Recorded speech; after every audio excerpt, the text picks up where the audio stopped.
अभी आप अमोलक वचन श्रवण कर रहे थे, जो गीत कविता व्याख्यान के रूप में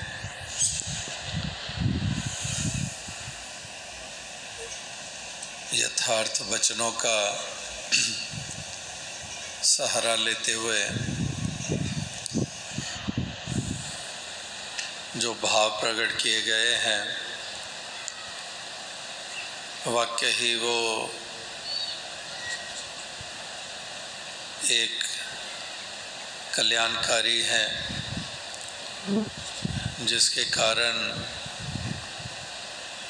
हमारे जीवन को एक ठहराव मिलता है, जिसके कारण हमारे जीवन में सहजता आती है, जिसके कारण हमारे अकीदे और विश्वास परिपक्व होते हैं, जिसके कारण हम इस प्रीत को निभाने के लिए अग्रसर रहते हैं। ऐसे अमोलक वचन जो हमें श्रवण करने को मिलते हैं, वाकई ही बहुत मूल्यवान वचन होते हैं। इनको लाल रतन यानी कि बहुत ही इनको महत्ता दी गई है, और सब यही प्रताप होता है जब सत्संग में आते हैं तो हमें ऐसे ही सार गर्दिक शब्द सुनने को मिलते हैं, जो वाकई हमारे जीवन को रिफ्लेक्ट करते हैं। एक जीवन की जो सार है वो हमारे सामने रखते हैं, और जीवन की सार जो महापुरुषों संतों ने युगों युगों से बताया है कि वाकई ही सार कह लें, निचोड़ कह लें, कि निचोड़ यही निकाला है कि इस दुनिया में, इस संसार तक ही सीमित रह के ये जीवन का सफ़र तय होता है, लेकिन निचोड़ यही निकाला कि वाकई ही जो ये निराकार पारब्रह्म परमात्मा है, इससे नाता जोड़कर ही हमें ठहराव मिल सकता है। इसी के साथ नाता जोड़ के ही आनंदित हम रह सकते हैं। इसी को ही हमने जीवन में विशेषता और प्राथमिकता देनी है, और इसी के द्वारा ही कल्याण होता है। आत्मा का भी कल्याण उद्धार इसी के कारण है, इसी का बोध हासिल करने के कारण है, और जीवन में भी सहजता इसी के कारण है, क्योंकि सहज भी यही है। मोक्ष और मुक्ति भी इसी से है, आनंद इसी से ही है, प्रेम का स्रोत यही है। यानी कि आधार और केंद्र भक्तों ने इसी को माना है, और इसी तरह से ये फैसले दिए हैं कि वाकई जीवन का सार तो यही है। जो अभी शहंशाह बाबा अवतार सिंह जी के वचन हम सुन रहे हैं कि ये संसार बना है, बिगड़ता है, ये अस्तित्व में आता है, मिटता है, ये हमेशा रहने वाला नहीं है। ना ये संसार रहता है, ना संसार में जो जन्म लेते हैं, अस्तित्व में आते हैं, वो भी शाश्वत नहीं है।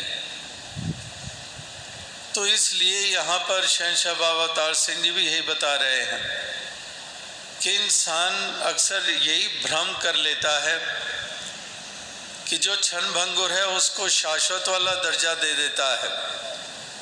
वो ये मान लेता है कि ये सच्चाई है, ये कायम रहनी है, और जो शाश्वत है, जो सत्य है, उसको मिथ्या मान लेता है। जैसे अभी भी आप श्रवण कर रहे थे कि अनेकों लोग हैं, चाहे वो जापान जैसे मुल्क में हैं या किसी और मुल्क में हैं, कितने ही नॉन बिलीवर्स हैं, कितने ही एथिस्ट हैं, कितने नास्तिक हैं, जो इस प्रभु परमात्मा के अस्तित्व में यकीन ही नहीं रखते हैं। यानी कि वही बात महापुरुष कहते हैं कि जो सत्य है उसको मिथ्या मान लेते हैं। यानी कि ऐसे लोग इसको मिथ्या मान लेते हैं कि ये कुछ भी नहीं है, नथिंग लाइक इट, ऐसा कुछ भी नहीं है। और जिसको शाश्वत मानते हैं, जिसको हकीकत मानते हैं, तो वो वास्तविकता में महापुरुषों ने कहा कि ये तो ढलती परछाइयाँ हैं, ये तो एक स्वप्न के मानिंद माना है कि वाकई ये सपने के समान है। जैसे सपने में भी एक भ्रम वाला ही समय बीत रहा होता है, जो हकीकत नहीं है वो हम सपने में देख रहे होते हैं, महसूस कर रहे होते हैं, वो सच्चाई होती नहीं है, लेकिन उस वक़्त तो हम उसी को ही सत्य मानकर चल रहे होते हैं। इसीलिए उस सपने को देखते देखते भी हम पीड़ा भी महसूस कर रहे होते हैं, हंस भी रहे होते हैं।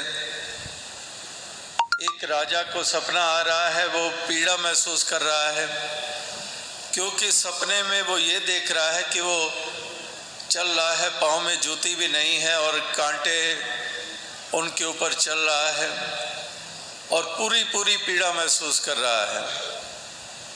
लेकिन वो हकीकत और सच्चाई तो नहीं थी।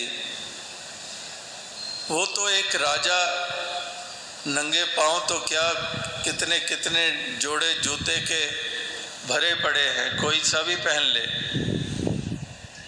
लेकिन सपने में वो हकीकत नज़र आ रही है, इसलिए उसका असर भी पूरा ले रहा है।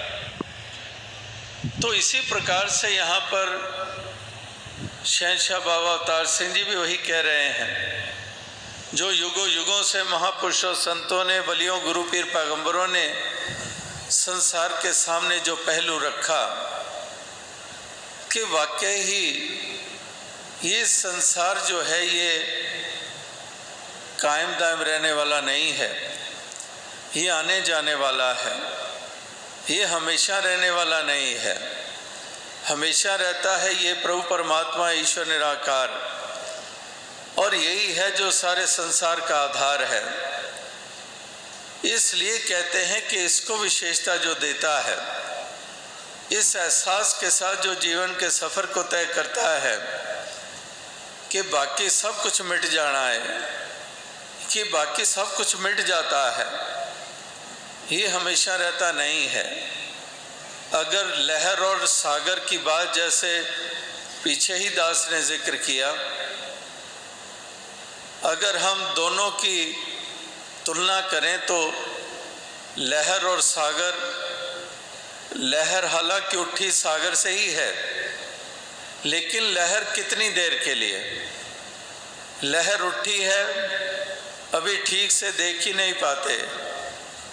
अगर कोई जाते भी हम समुद्र के किनारे और हमारे साथ हमारा परिवार वाला है या मित्र है और हमारी पीठ सागर की तरफ है और दूसरी तरफ देख रहे हैं, कुछ और देख रहे हैं, और वो हमें एकदम से कहता है देख कितनी ऊंची लहर, और बाय द टाइम हम अपना मुख मोड़ते हैं वो देखने के लिए, उस वक्त तक वो अलोप ही हो चुकी होती है। बस इतनी सी ही उम्र उस लहर की, अभी उठी है और मिट भी गई है। लेकिन सागर की तरफ इशारा करें, वो तो क्षण भंगुर नहीं है, वो तो अपनी जगह कायम है, वो लहर की तरह बना और मिटा नहीं है, वो उसी तरह से उसका वजूद कायम है। तो यहाँ पर भी बाबा अवतार सिंह जी यही कह रहे हैं कि माया जेड़ी रंग बिरंगी तेरा जी पर चौंदी है, पक्की गल समझ लै मेरी ये आंदी ते जांदी है। यानी कि ये सब आने जाने वाला है। ये सारे संसार का वजूद और बनावट भी जो बताई गई है, कितने जिक्र आते हैं कि मिलियंस ऑफ ईयर्स पहले यहाँ पर डायनासोर्स थे या कोई और स्पीसीज थे, और फिर वो समय भी आ गया जब एक्सटिंक्ट हो गई, ख़त्म हो गई, वो हमें उनका वजूद नज़र नहीं आता है। इसी तरह से कई ऐसे स्थान बताए जाते हैं जहाँ पर पहाड़ हैं, चट्टानें हैं ऊंची ऊंची, और उसके बारे में बताते हैं कि यहाँ कभी समुद्र होता था। अभी तो ये ऊंचा पहाड़ नज़र आ रहा है, लेकिन ये सब this was all submerged under the water, के पानी के अंदर ही ये थे सब, और अभी हमें ऊंचे होके नज़र आ रहे हैं। यानी कि कहाँ पर एक सरीका हर चीज़ रहती है, हर चीज़ में ही अंतर होता चला जा रहा है। तो इसलिए महापुरुष संत जन कहते हैं कि जो दिसे सो सगल विनाशे, कि जो दिखाई देता है वो रहता नहीं है। तो इसलिए जो रहता है, जिसको कहते हैं कि आशिक सिर्फ बका दे, वो बका जो रह जाता है, यानी कि बका यही रह जाता है, ये परमात्मा ही रहता है। यही है जो कायम दायम रहता है, इसी के आशिक होते हैं। इसलिए दुनिया में उस कदर ग्रस्त नहीं होते हैं, और इसीलिए सुचेत करते हैं कि परछाइयों का ही पीछा करने वाले, जैसे वो मृग होता है, वो भागता है और सोचता है कि ये जल है और जल की तरफ बढ़ रहा है, लेकिन दरअसल वो जल होता नहीं है, वो एक मिराज होता है। वो इस प्रकार से उसको महसूस हो रहा होता है, लेकिन वहाँ पर कोई पानी नहीं होता है, जल नहीं होता है, और जब तक उस जगह पर पहुँचता है वो पानी कहीं और आगे नज़र होना शुरू हो जाता है, और 4 कदम धरता है वो पानी और आगे नज़र होना शुरू हो जाता है। यानी कि वो एक हकीकत नहीं होती है, वो सच्चाई नहीं होती है। तो इस तरह से वो भ्रम में ही भागता रहता है। इसी तरह से महापुरुष संत जन भी कहते हैं कि संसार से अगर तू वो आस रख के बैठा हुआ है, जितना बढ़ता है वो और दूर हाथों से निकलता जाता है। जहाँ पर तू ये मानकर बैठता है कि यही साधन है जिससे मुझे सुख मिलने वाला है, लेकिन वो भी साधन शाश्वत नहीं है, वो भी कमती बढ़ती होता है, वो भी एक सरीका रहता नहीं है। तो जो एक रहता है, कायम दायम रहता है, इसी सच्चे साधन को अपनाने की बात कर रहे हैं। जो आज भी महापुरुषों ने कहा कि जे सुख को चाहे सदा तो शरण राम की ले, कि संसार सदा रहने वाला नहीं है। हमारे मित्र दोस्त सदा रहने वाले नहीं हैं, हमारा परिवार रिश्तेदारी हमेशा रहने वाले नहीं हैं, हमारी ताकत, हमारी हुकूमत सदैव रहने वाली नहीं है। जिनको इंसान मान कर चलता है कि ये हुकूमत है तो बस पूरा ही आनंद और सुख है, लेकिन वो हुकूमत ही नहीं रहती तो सुख उसके साथ ही चला गया, आनंद उसके साथ ही चला गया। ये मित्र है, ये दोस्त है, ये रिश्तेदार है, वो भी किस तरह से आंखें फेर लेते हैं, किस तरह से गर्ज के ऊपर आधारित वो रिश्ते बने हुए हैं। वो गर्ज या हालात, इस माया के 3 नाम, परसु परसा परस राम, वो सब उसी तरह से ही अपना असर रखते हैं, एक जैसा नहीं है। यानी कि हर चीज़ जो है दुनिया की, उसमें यही सिलसिले हैं जो हमें देखने को मिलते हैं। इसीलिए महापुरुषों ने पहले भी यही कहा है कि जगत की झूठी देखी प्रीत, अपने ही सुख को सब लागत क्या दारा क्या मीत। कि वाकई वही गरज कि अपने ही सुख को सब, बस मुझे वो मिल जाना चाहिए, और चाहे मेरा सका भाई क्यों ना हो, बहन ही क्यों ना हो, पिता ही क्यों ना हो, माता ही क्यों ना हो, लेकिन मुझे मिल जाना चाहिए। इनको ना मिले कोई बात नहीं। वही बात कि अपने ही सुख को सब लागत क्या दारा क्या मीत, जगत में झूठी देखी प्रीत। तो इस प्रकार से ये संसार में महापुरुषों ने जो बार बार इंसान को ध्यान दिलाने के प्रयास किए हैं, वही बात जो बाबा अवतार सिंह जी साधारण शब्दों का इस्तेमाल करके जो कह रहे हैं, जो माया रंग बिरंगी तेरा जी परचांदी है, वही मृग की तरह कि मृग भी भागता है, उसको भी कुछ वो ललचा रहा है, वो भरमा रहा है। तेरा जी परचांदी है, पक्की गल समझ ले मेरी, ये आंदी ते जांदी है। यानी कि वो सच्चाई, वो हकीकत नहीं है, वो सच्चा आधार नहीं है, वो शाश्वत वाला साधन नहीं है। तो इसलिए जो हमेश रहने वाला है, हमेशा रहने वाला है, इसी का ही एक सहारा लेना, इसी के साथ मन का नाता जोड़ना, इसी को ही जहन दिलो दिमाग में बसा के रखना, यही महापुरुषों ने कहा कि यही एक हमारी सच्ची अवेयरनेस है, एक सच्ची जागृति यही है। अगर हमने ये बात समझ ली, अगर ये हमने जान लिया, तो फिर वास्तविकता में हम उस भ्रम से ऊपर उठ जाते हैं और हम आनंद के पात्र बन जाते हैं। हम आनंद और सच्चे सुकून की महसूसियत करने लग पड़ते हैं और जान जाते हैं कि वाकई ही ये सब ढलती ही परछाइयाँ हैं। सुख दुनिया दे परछावें ने जेकर प्रीता पाएगा, तो वाकई ये ढलती हुई परछाइयाँ हैं। बादल की परछाई कितनी देर वो हमें छाया देती है और उसका पीछा करते भागते चले जाएं। हवा आती है, बादल आगे भागते हैं, हम और भागते हैं, वो और अदर भागता है और पीछे भागते हैं, और फिर वो भी बादल भी बिखर जाते हैं, छोटी छोटी टुकड़ियों में बढ़ जाते हैं। वो बादल जो इतना बड़ा आकार वाला बादल नज़र आ रहा था और इतने बड़े आकार में वो छाया दे रहा था, अब वो भी अपने आप में टुकड़ों में वो बट गया। वो बादल अब वो छोटे छोटे टुकड़ों में, अब छोटे छोटे टुकड़ों में बट गया। अब एक और असमंजस की स्थिति आ गई है कि अब इन टुकड़ों में भी किस टुकड़े के पीछे भागे।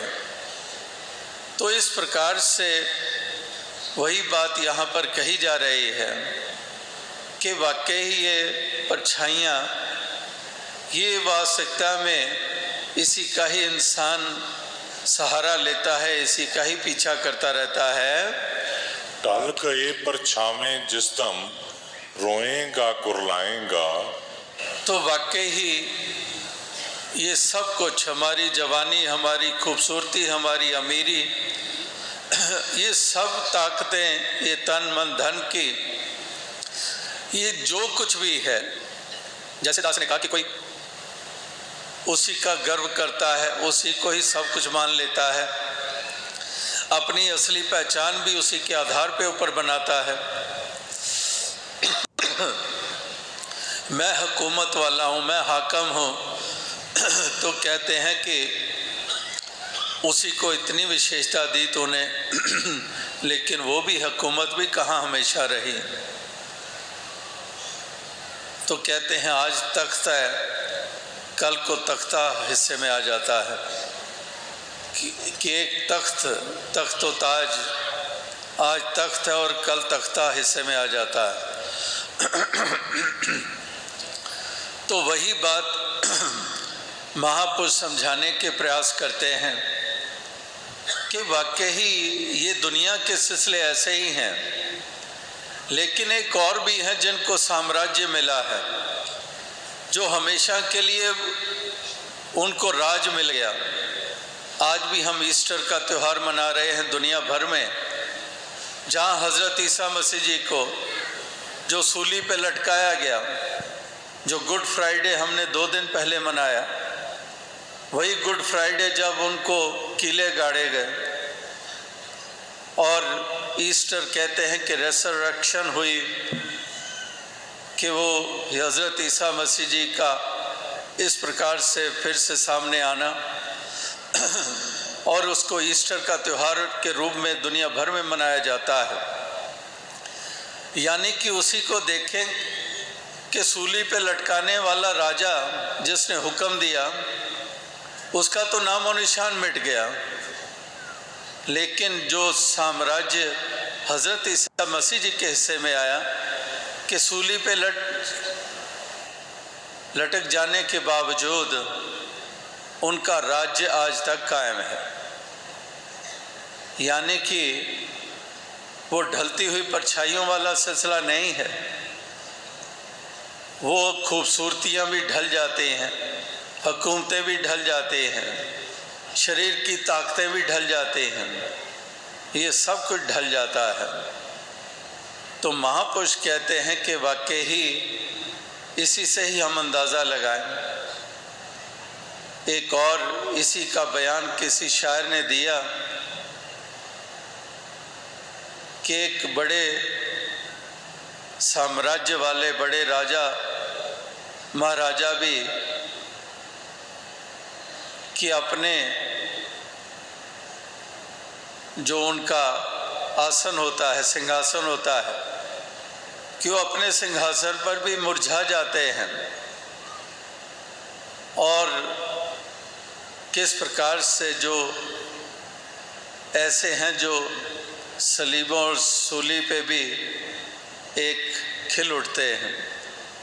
यानी कि महापुरुष संत जन किस प्रकार से अनेकों ढंगों से यही एक बात समझाने के प्रयास करते हैं, जो यहाँ पर शहंशाह बाबा अवतार सिंह जी भी ये सब के जहन दिलो दिमाग में बसाने का ही जो प्रयास कर रहे हैं।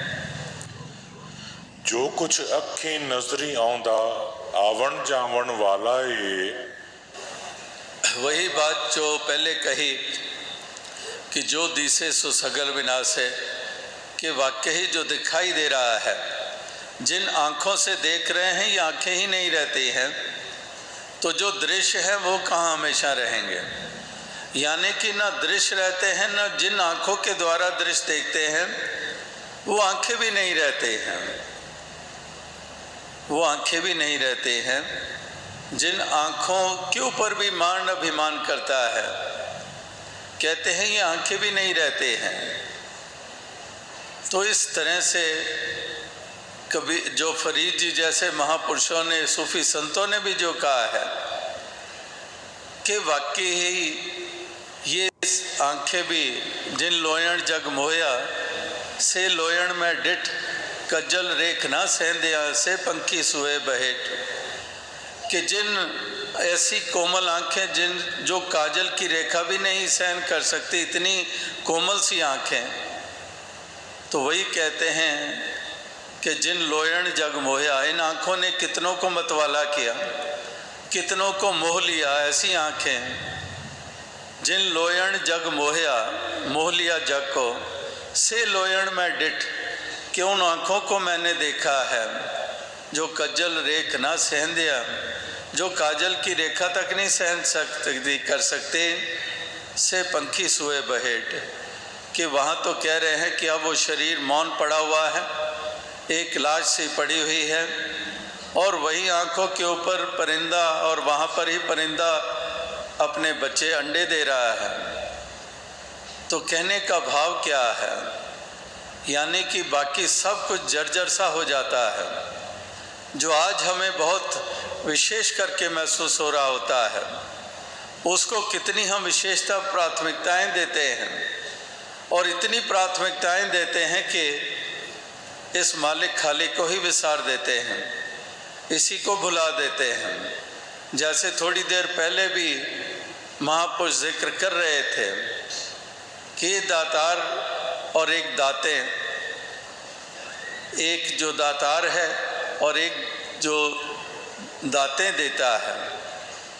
जैसे वो शायर ने भी कहा है कि ख्याल रिज़्क़ है, राज़क़ का कुछ ख्याल नहीं, कि रिज़्क़ का ख्याल है, राज़क़ का ख्याल नहीं है। इसी तरह से महापुरुष अक्सर यही ध्यान दिलाते हैं कि जो दाता है इसकी तरफ ध्यान नहीं जाता है, दातों में ही इतने उलझ जाते हैं। जो आज भी महापुरुषों ने जिक्र किया, और बहुत बरस पहले बाबा गुरबचन सिंह जी की हाज़िरी में ही महापुरुष संगत में ही सुना रहे थे, कह रहे थे कि बड़ा टीवी टेलीविज़न चले यहाँ पर, हालांकि इतने प्रोग्राम नहीं भी आते थे, और टेलीविज़न जो बाज़ार में आए लोगों ने लेने शुरू किए, तो महापुरुष कहने लगा कि मेरे बच्चे मेरी जान खा गए कि टीवी लेके आओ, टीवी लेके आओ, वो नहीं लाए। बाकियों के घरों में आ गया है, हमारे घर नहीं आया है। तो कहते वो टीवी आ गया।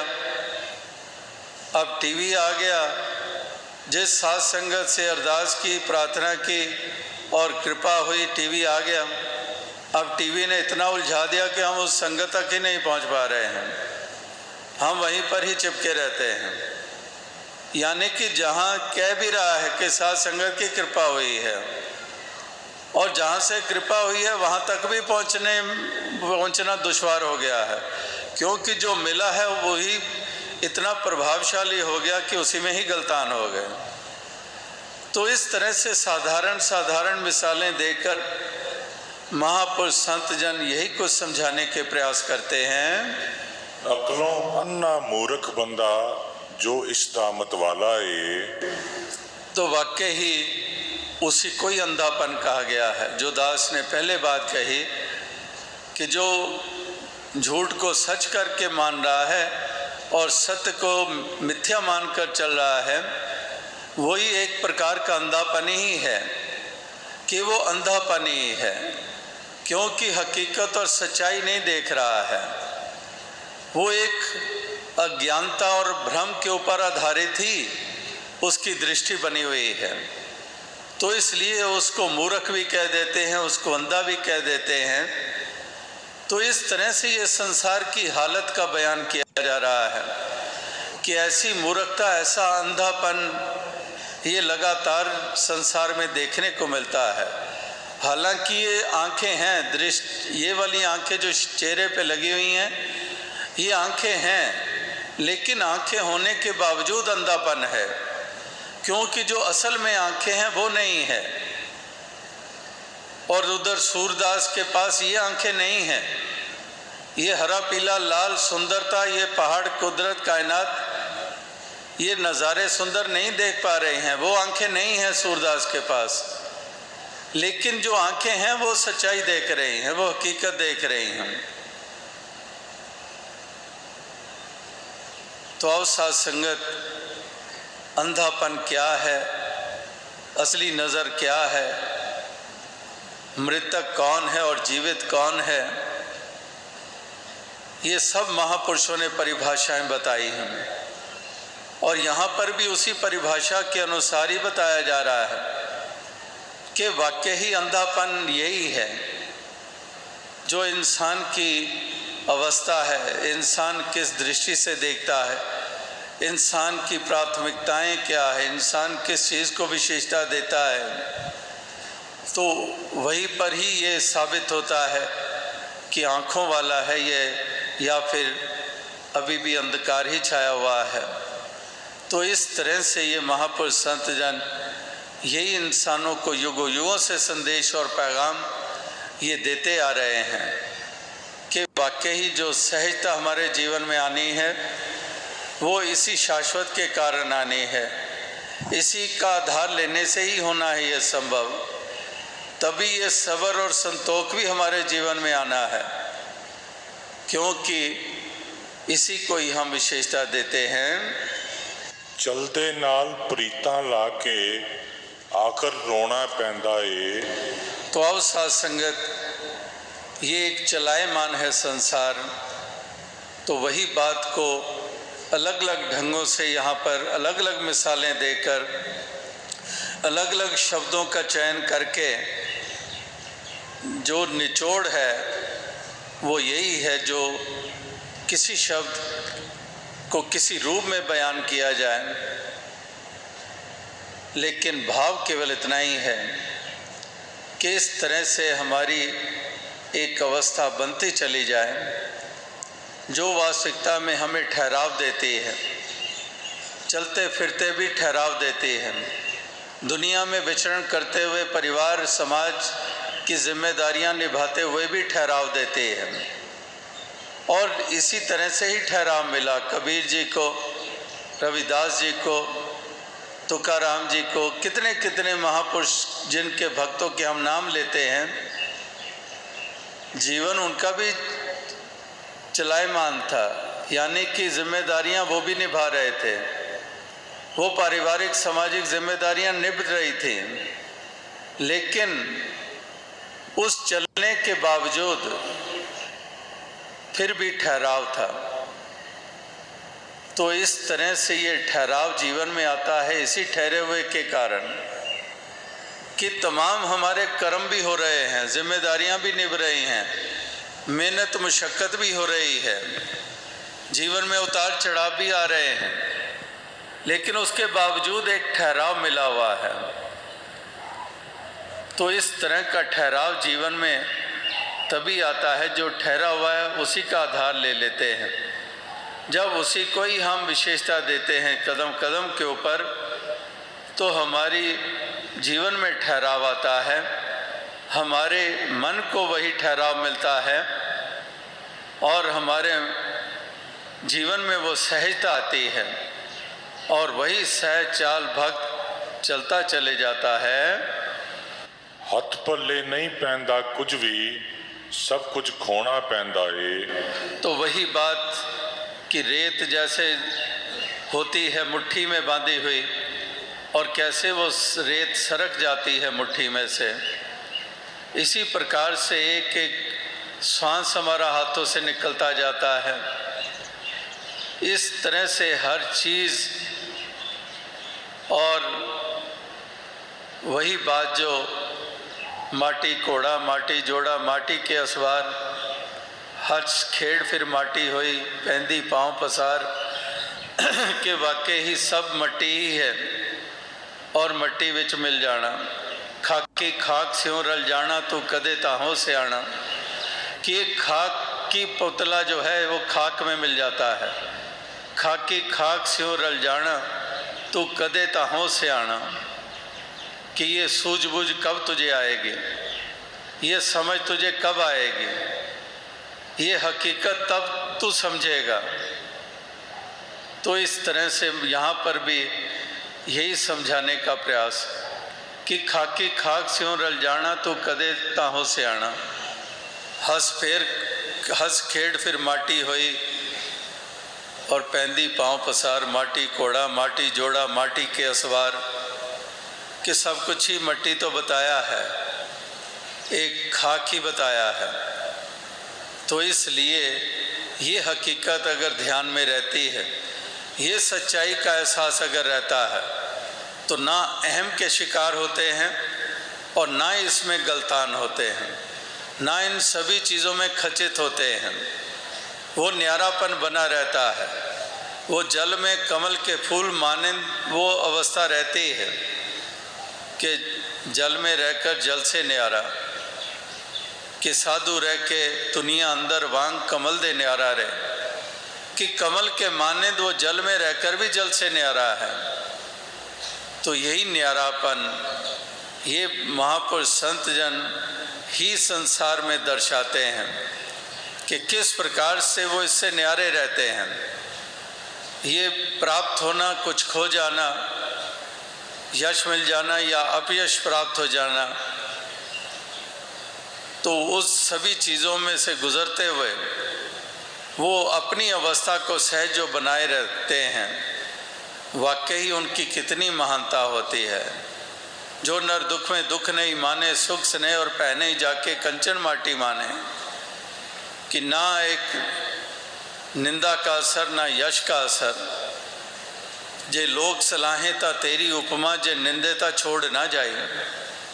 कि इस प्रकार से श्लाघा होती है तो आपे से बाहर नहीं हो जाता है, अभिमान में नहीं आ जाता है, अहंकार में नहीं आ जाता है, इतना फूल नहीं जाता है कि दूसरों को नीची दृष्टि से देखने लग पड़े। जे लोग सलाहें अगर श्लाघा हो रही है उसका भी असर नहीं ग्रहण करता है, क्योंकि वो श्लाघा ये जानता है कि प्रभु की ही है, कि मालिक की ही है, इसी की ही कृपा है। मेरा तो कोई वजूद ही नहीं है, मेरा तो कोई अस्तित्व ही नहीं है। तो इसलिए श्लाघा है उसका भी असर नहीं करता है। यश हो रहा है, प्रेज हो रही है, तो उस प्रेज को प्राप्त करके भी किसी भ्रम में नहीं आ जाता है, उसमें कर्ता भाव नहीं आ जाता, अभिमानी नहीं बन जाता है। जे लोग सलाहें ता तेरी उपमा, जे निंदेता छोड़ ना जाए। अगर कोई निंदा करता है तो इतना मायूस भी नहीं हो जाता है और कहीं घर बैठ जाए कि मेरी तो निंदा हो रही है, वो बैठ नहीं जाता है, वो उसके अपने कदम वो चलते ही रहते हैं, क्योंकि दुख और सुख से भी ऊपर है, यश और अपयश से भी ऊपर है। इसलिए वो सहजता ऐसी उसको प्राप्त हो गई है कि वो जीवन जो है उसका वो इसी प्रकार से वो चलता चला जाता है। नाल संत दे प्रीत करे जो, सुख हो सारे पालैंदा।